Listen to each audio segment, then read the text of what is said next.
मान्यवर, अभी एक फैशन हो गया है, आम्बेडकर आम्बेडकर आम्बेडकर आम्बेडकर आम्बेडकर आम्बेडकर। इतना नाम अगर भगवान का लेते तो 7 जन्मों तक स्वर्ग मिल जाता। अच्छी बात है ना? सुनिए तो, सुनिए ना, आप सुनिए ना, मैं बताता हूं। हमें तो आनंद है कि आम्बेडकर का नाम लेते हैं। आम्बेडकर का नाम अभी 100 बार ज्यादा लो, परंतु साच अर्थ में आम्बेडकर जी के प्रति आपका भाव क्या है ये मैं बताता हूं। मान्यवर, आम्बेडकर जी को देश की पहली कैबिनेट से इस्तीफा क्यों दे दिया?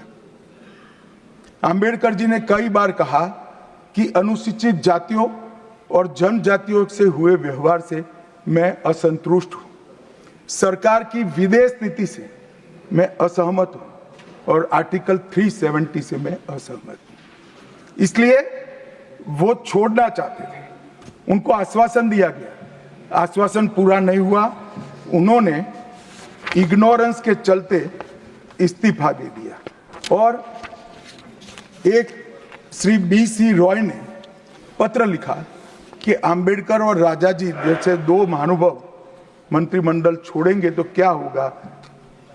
तो नेहरू जी ने उनको जवाब में लिखा है, राजा जी के जाने से तो थोड़ा बहुत नुकसान होगा, आम्बेडकर के जाने से मंत्रिमंडल कमजोर नहीं होता है। मान्यवर, ये विचार जो खड़गे जी कह रहे हैं ना, क्या आपत्ति है?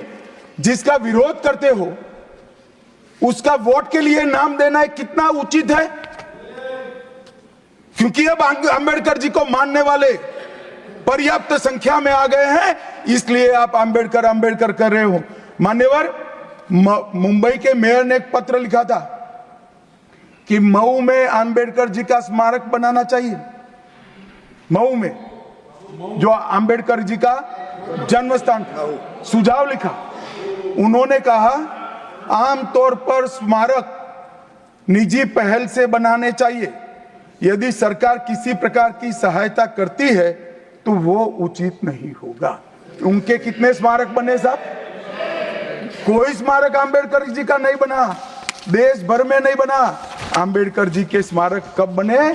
जब भारतीय जनता पार्टी सत्ता में आई, तब मऊ में डॉक्टर आम्बेडकर के जन्म स्थान पर स्मारक बना, लंदन में अध्ययन करते थे वहां स्मारक बना, नागपुर में शिक्षा दीक्षावलित वहां बना, दिल्ली में महापरिनिर्वाण स्थल पर बना और मुंबई में चैत्य भूमि में भी बन रहा है। हमने 5 तीर्थ बनाए महामानव। और मैं मानता हूं, मान्यवर, मैं मानता हूं कि आम्बेडकर जी के सिद्धांतों पर चलना नहीं और वोट के लिए उनकी गुहार लगा देना। 14 अप्रैल को राष्ट्रीय समरसता दिवस घोषित किया हमने, 26 नवंबर को संविधान दिवस घोषित किया। उस वक्त भी इसका विरोध कांग्रेस के वरिष्ठ नेताओं ने किया। मान्यवर,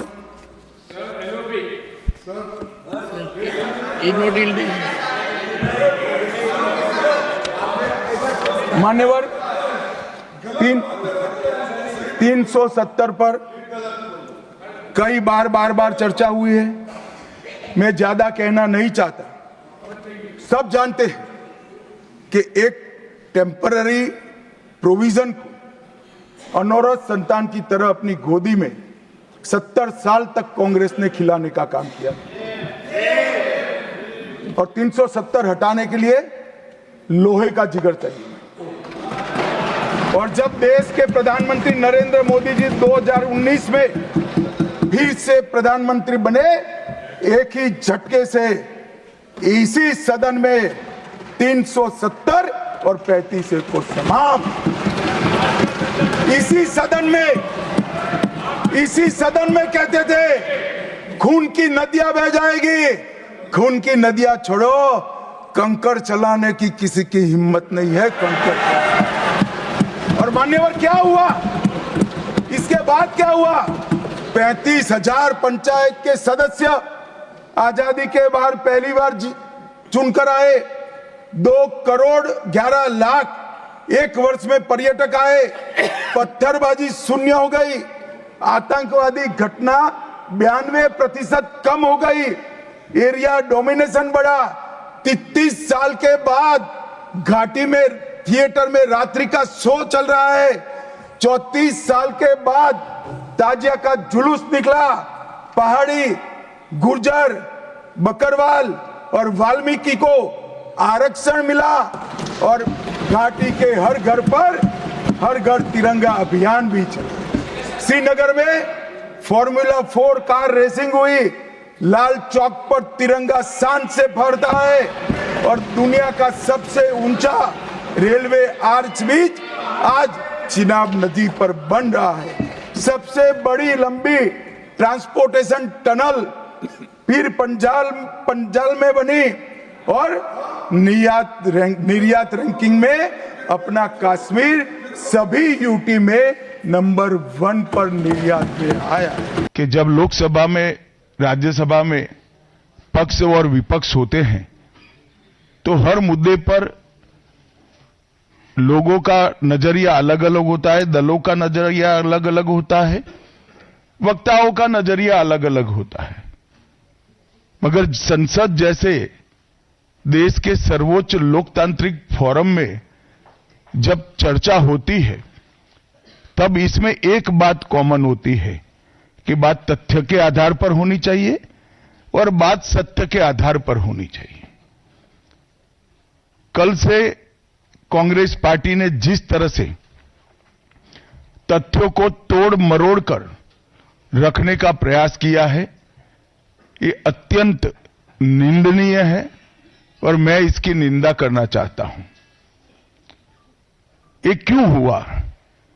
क्योंकि भारतीय जनता पार्टी के वक्ताओं ने संविधान पर, संविधान की रचना के मूल्यों पर और जब जब कांग्रेस या भारतीय जनता पार्टी का शासन रहा तब शासन ने संविधान के मूल्यों का किस तरह से मूल्यांकन किया, संरक्षण किया और संवर्धन किया, इस पर फैक्ट के साथ भारतीय जनता पार्टी के वक्ताओं ने अनेक उदाहरणों के साथ जनता के सामने विषय रखे और उसमें वो तय हो गया कि कांग्रेस पार्टी आंबेडकर जी विरोधी पार्टी है, कांग्रेस पार्टी आरक्षण विरोधी पार्टी है, कांग्रेस पार्टी संविधान विरोधी पार्टी है, कांग्रेस पार्टी ने सावरकर जी का भी अपमान किया, कांग्रेस पार्टी ने आपातकाल डालकर संविधान के सारे मूल्यों की धज्जियां उड़ा दी, नारी सम्मान को भी सालों तक दरकिनार किया, न्यायपालिका का हमेशा अपमान किया, सेना के शहीदों का अपमान किया और भारत की भूमि तक को संविधान तोड़कर विदेशी देशों को देने की हिमाकत कांग्रेस पार्टी के शासन में हुई।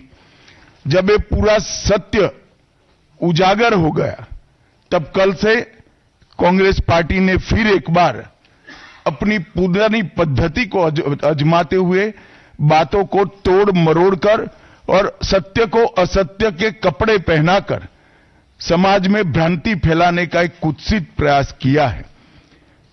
संसद में जब चर्चा हो रही थी, ये सिद्ध हो गया कि बाबा साहेब आंबेडकर का कांग्रेस ने किस तरह से पुरजोश विरोध किया था।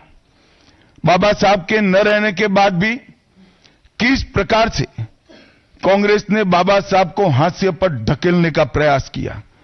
जब संविधान सभा अपना काम कर चुकी, चुनाव हुआ 1951-52 में और 54 में, दोनों बार कांग्रेस ने बाबा साहब को हराने के लिए कोई कसर नहीं छोड़ी। यहां तक कि फ्रेंडली चुनाव होता है, स्पिरिट वाला चुनाव होता है, ऐसा चुनाव भी नहीं था। विशेष प्रयास किया गया और वो उनकी हार को सुनिश्चित किया गया।